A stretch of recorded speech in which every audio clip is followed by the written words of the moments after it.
What is going on, everyone? Welcome back to the Earn, Save, Invest podcast with your host, Juan Panduro here.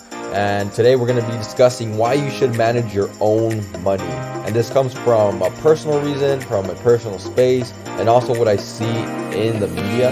Because a lot of people, we're going to get straight right to this. Like, if you, I'm going to cut you the slack.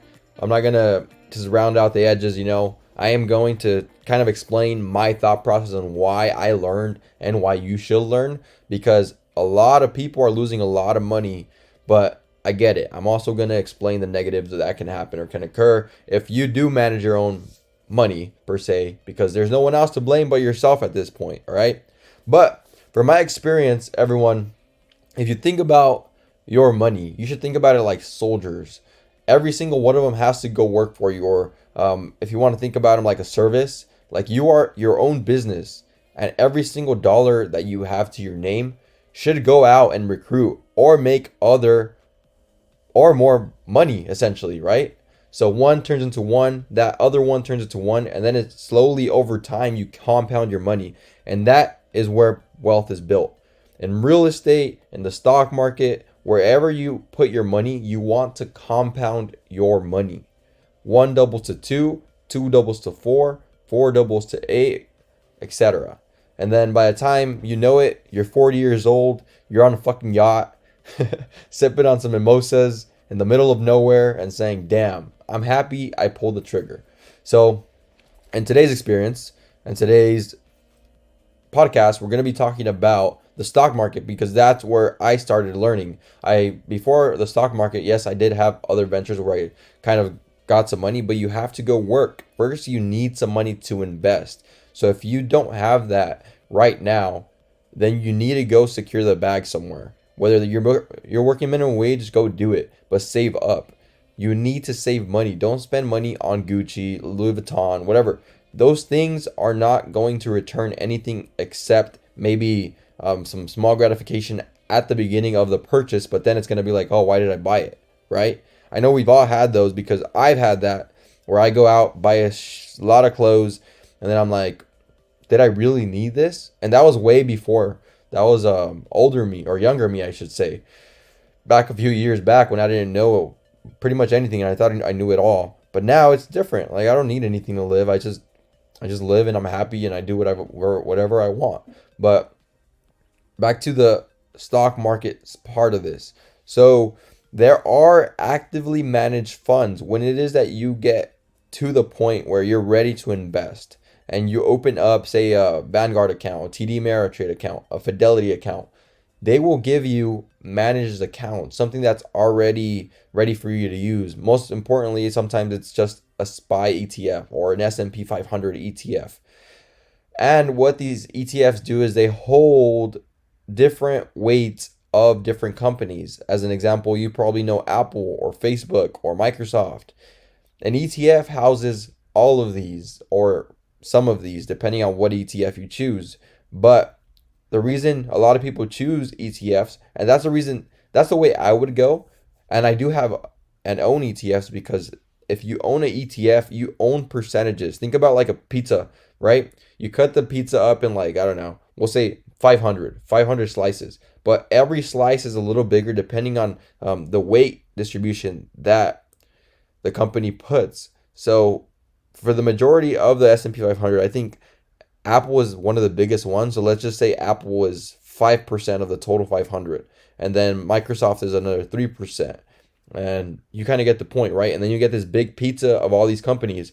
So in case one messes up badly one year, the others will compensate, and your portfolio won't be down as much. So you're buying S&P 500 shares, so they SPY at $360. And over time, this will continue to go up as long as all the companies are progressing or doing good. And of course, it's going to help you and return way more money if that piece of the pie is bigger and that company is doing way better. So essentially, you can invest in index funds and ETFs passively, which I totally recommend. Again, I'm not a financial advisor. This is just pure opinion, right? If you do, get me a lawyer if you're going to go claim something.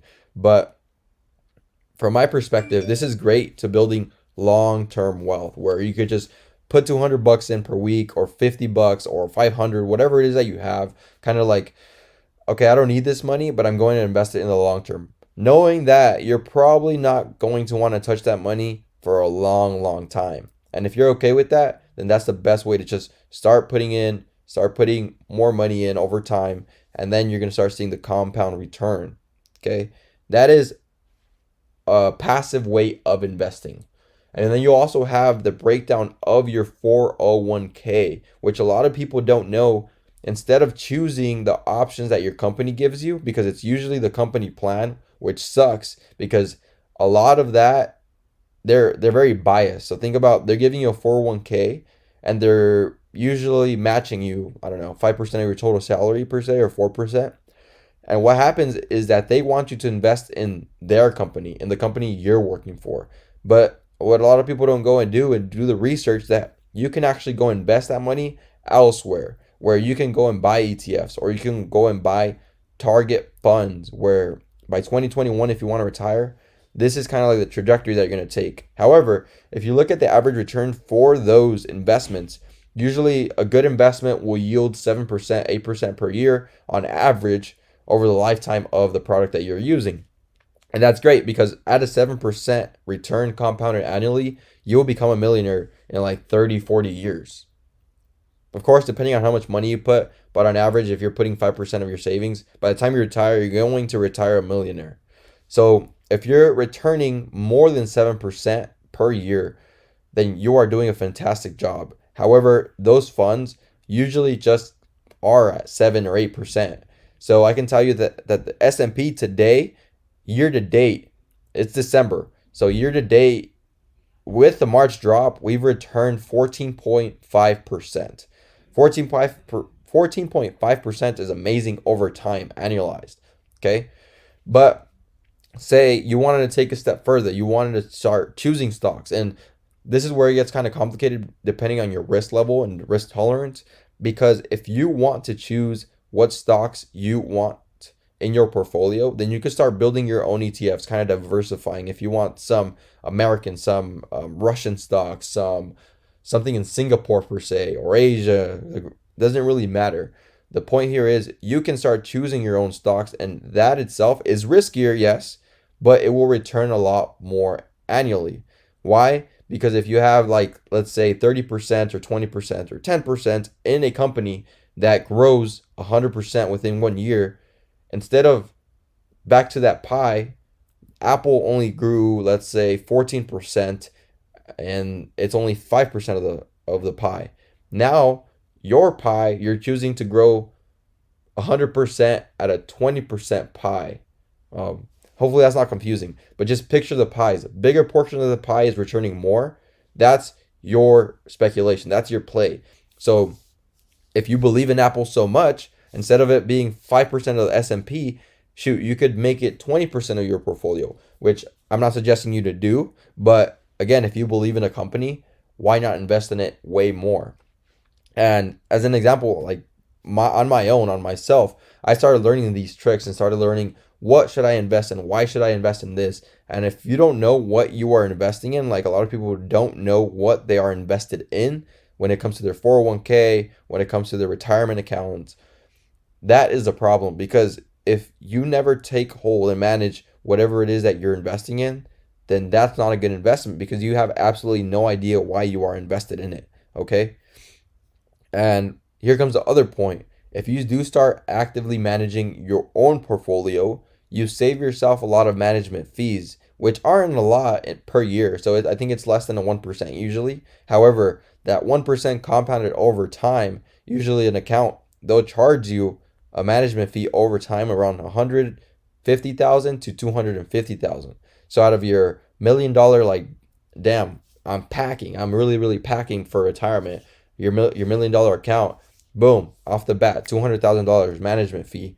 And then again, if you have to pay tax on that money, it's even more money. So it's good things to start thinking about now that you're young or you're barely getting started, or even if you're in the middle of the process to retirement. It's good to start understanding this because you will save yourself money. you will understand how money works, and you will put your money to work at a faster pace. And this is from my perspective, it's way better to start understanding what you're invested in, because even myself, right?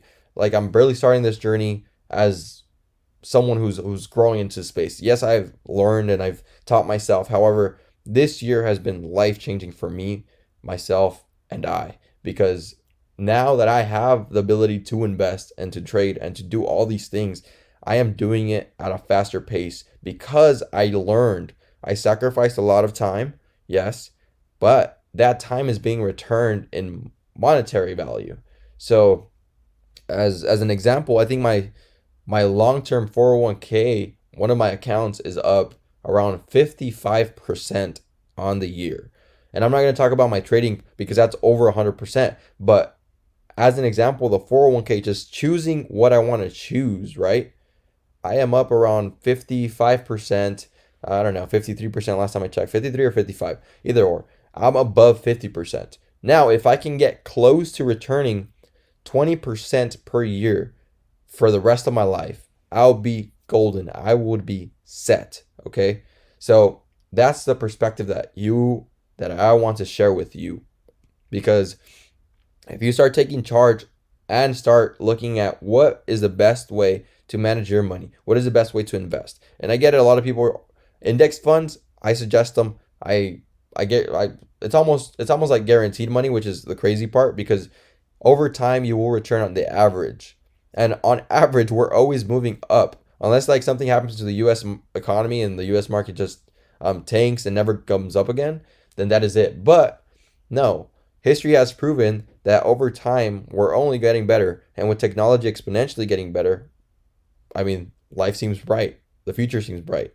So with that being said, everyone, go back through this again and see if you have any questions. You know where to reach me. I will keep providing more value here.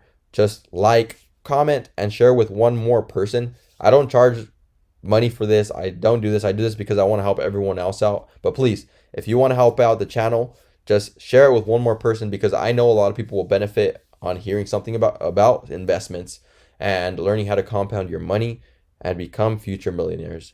And with that being said, everyone, I hope you guys have an amazing day. It's a Saturday, so keep up the good work, and I will see you on the next one. Peace. I have a dream, that's all I need. I'll make it happen with some work and belief. Know what I want, so I'll take it on. I've made mistakes, but mistakes make you strong. Let's break it down for a minute. I want the crown, I'm gon' get it. You hear me loud, man, I'm winning. Yeah, Charlie Sheen will be grinning.